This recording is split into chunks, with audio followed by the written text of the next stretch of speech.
ভবিষ্যৎ পরিকল্পনা কিংবা নিজে যেটা করবেন ফিউচারে সেই প্ল্যানিংটা কারো কাছে শেয়ার করা যাবে না। আপনি এমন একটা কিছু নিজের মাথায় আইডিয়া নিয়ে আসলেন, যেটা আপনি অবশ্যই জানেন যে সামনে এটাতে সাকসেস হতে যাচ্ছে। এটা যদি আপনি কারো কাছে শেয়ার করেন বা কারো কাছে এটা নিয়ে গসিপ করেন, সে কিন্তু এটা কাজে লাগিয়ে ফেলতে পারে। তাই যত কাছের বন্ধুই হোক না কেন কিংবা যত ক্লোজেস্ট পারসন হোক না কেন, তাকে এই কথাটা শেয়ার করা যাবে না। শুধুমাত্র নিজের লাইফ পার্টনার এবং হলো নিজের ফ্যামিলির বাবা-মাকে ছাড়া। কেননা এই জিনিসটা মানুষকে অনেক, অনেক বেশি পরিমাণের নিচের দিকে নিয়ে যায়। আপনি জানেন যে এই বিজনেসটা সামনে অনেক ভালো সফলতা পেতে যাচ্ছে। কিভাবে জানেন? আপনি অনেক রিসার্চ করেছেন, অনেক ঘাটাঘাটি করেছেন, করে তারপরে জানতে পেরেছেন। কিন্তু আরেকজন এটা সম্পর্কে কিছুই জানল না। হতে পারে সে আপনার বন্ধু কিংবা হতে পারে সেটা আপনার অফিস কলিগ।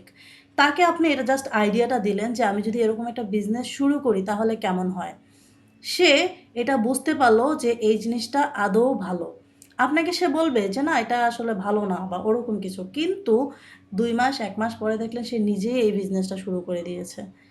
আপনাকে সে ডিমোটিভেট করে নিজেই বিজনেসটা করতেছে। জাস্ট ইমাজিন দ্যাট যে কত বড় একটা খারাপ হলো আপনার সাথে। তাই এই জিনিসটা করবেন না। এটা কিন্তু যুগে, যুগে হয়ে এসেছে। অনেক প্রমাণ আছে এমন যে অন্যের আইডিয়া চুরি করে, অন্যের বিষয়টা চুরি করে অনেক ভালো ফ্রেন্ড, অনেক ভালো সম্পর্কও নষ্ট হয়ে গিয়েছে। তাই নিজের পরিকল্পনা, নিজের ডিসিশন নিজের মধ্যে রাখুন এবং এটা এক্সিকিউট করার চেষ্টা করুন।